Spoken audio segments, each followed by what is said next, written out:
We haven't even talked about the thing with Otani. Are they just crossing their fingers and hoping we get too busy to remember that this is going on? Like, do you remember that time that Peyton Manning had some AGA sent to his house and they decided it was his wife? And we were just like, oh, okay. We knew there had to be some explanation to keep it going. Wayne Gretzky, if I'm not mistaken, had a very similar, we think he's gambling situation. And then they put it off on his homeboy, who then later got a head coaching job, just to show you how much they thought that mattered and was important in this case. So are they really just betting on us with Otani just being like, oh, we're going to forget that this happened. He don't speak English anyway? 100%. I mean, I think the problem in baseball that you're going to have, there's something about baseball, and in some ways, it's the thing. Let's go back to 2005. March 17, 2005, congressional hearings. Sammy Sosa speaks no English. Mark McGwire is not here to talk about the past. All that stuff. I can't believe it's damn near 20 years ago. But one of the things that they're talking about is was baseball being this moral beacon for the children, right? That this is the sport that is supposed to care about, we have standards.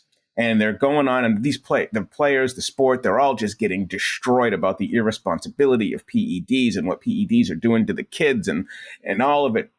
And I'm sitting behind Bud Selig.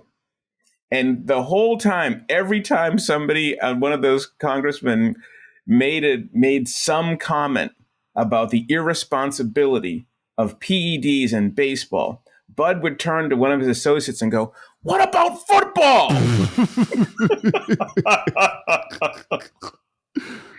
What about football?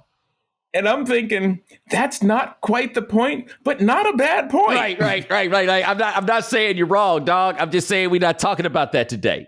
Exactly. What about football? So there's something about baseball where it's like, yeah, maybe we will investigate this to the max, right? Maybe we'll take this as far as it needs to go. There are far less protections. Maybe, say it ain't so, Joe, and Kennesaw Mount Landis and the Black Sox. Maybe that stuff, and Pete Rose, it still matters here in a way that it's never mattered to anybody else. And because of that, maybe it's simply the adversarial nature that baseball has always had with its players. Baseball has been willing to take down its players more than any other sport.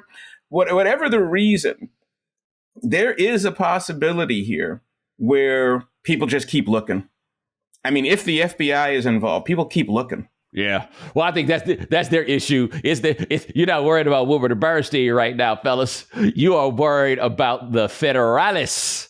That's right. And to me, everyone's talking about the comp being Pete Rose. And by the way, Pete Rose is still dirty, right? You're still like, this sort of relativism piece of it is like, well, I bet on a game in 1974, so now I'm clean. No, you're still dirty because of what you did in 1974. Yo, people have it so backwards when it comes to the logic on these things, right? And if you want to use this logic about call it Reggie Bush, okay, I might be inclined to hear you, all right? What Pete Rose did in 1989 is as illegal in 2024 as it was then. That's right. This dude, I mean, let's look at it this way, okay? Let's just think about it this way. What Pete Rose did was a far worse version of watching Pono on the office Wi-Fi. Yes, it is legal for you to watch Pono on your phone. You can do that, but not here. Pete Rose was not just making bets on the clubhouse phone. He's calling other clubhouses to find out what's going on to then make bets on the clubhouse phone. That's never flying, ever. Never gonna fly. And on top of that, now the one comp that I will say that I'm not fully formed here, so do not have, all y'all people, Bo, don't have them come at me on Instagram or wherever else they find me. Well, that didn't make no sense. I'm forming this, okay? I'm going to take a little risk here. I'm forming this. Is there a comp to reduction of weed sentences? That now that the rules are here, we're going to go back and say, well, the shit was wrong in the first place. And we're going to take those sentences and we're going to reduce them or wipe them out or take them off the books.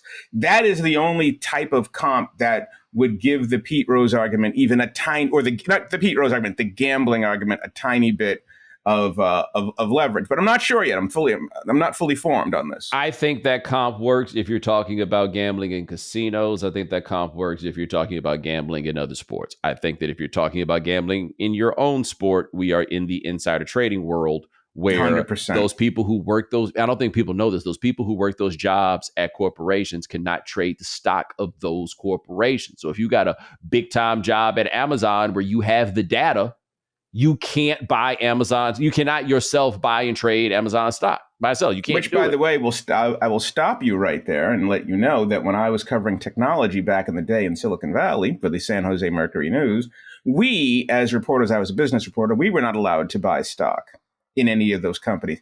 But the paper did.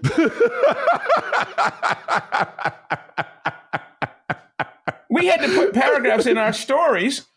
When we're covering, Apple or 3Com or Cisco Systems or whatever, which, by the way, the San Jose Mercury News has an equity stake. Whoa!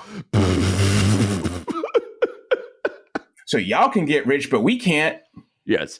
I had never thought about that. Not once. But this Otani thing, man, what kind of dummy do you think I am, man? That kind of I don't know what he did do, but I feel very confident saying it ain't this shit they talking about. It wasn't the first story or the second one. Like, to me, that was the best part. The first story sounded like a lie too. They should have rolled that out. Like they started with a lie. They seem to start with a lie. Seem to start with a lie. Then seem to come back with lie number 2. You should have just stuck with lie number 1. Could y'all come up with something remotely plausible here? So what I was thinking about when I got off track on Pete Rose, that's not the comp to me. The comp is Greg Anderson. Yes. That's homeboy Hall of Fame. We there. Mm-hmm. We said we want to give the interpreter, he deserves an award called the AC. That is the homeboy Hall of Fame Lifetime Achievement Award. Is the AC. That's right. I mean, and so look. You have a sport that people ridicule on the regular. You started the spring training with see-through pants, okay? You had a lockout last year. You may have a lockout next year. You don't have any stars at the level of LeBron James and of Aaron Rodgers and Tom Brady and whomever else in the NFL, right? You don't have all of these things. You're coming off, you destroyed a generation, 2 generations of players with PEDs, so you've got some of the best players who are not in the Hall of Fame. You don't have a lot of margin here. CeCe Sabathia told me the minute Otani showed up, he's the greatest baseball player of all time. Wow. I was like, he hasn't even played yet. He goes, he's the greatest baseball player of all time. And I was like, how you figure? He said, because he's a professional athlete. He's doing this at our level. He's dominating on the mound and he's dominating in the batter's box. And none of us have done that since the 7th grade. He's like, some of us did that in like American Legion or Little League, where you pitch and hit and you're the best. He's the greatest player who's ever lived, right? These are the stakes when it comes to this Otani thing. And, let's not forget we talk about racism a lot here, but let's not forget about the race class element here of the interpreter and the international player, because if his ass was Dominican, we'd be having a whole different conversation. Well, that's what I was about to say. I always have felt that Sammy Sosa's explanation for taking that interpreter was an excellent one.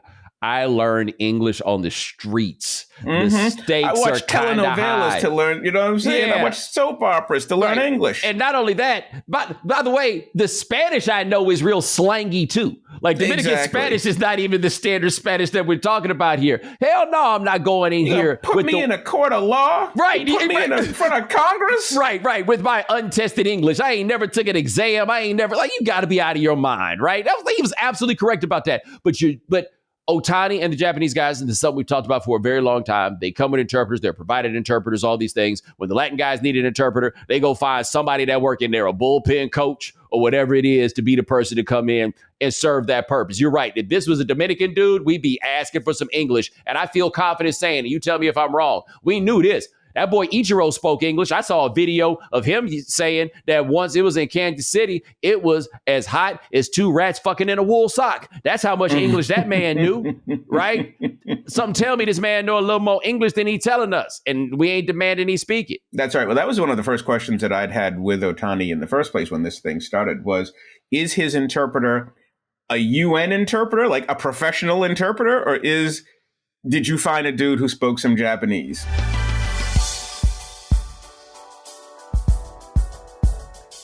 Prize Picks is the most fun you can have by winning up to 25 times your money.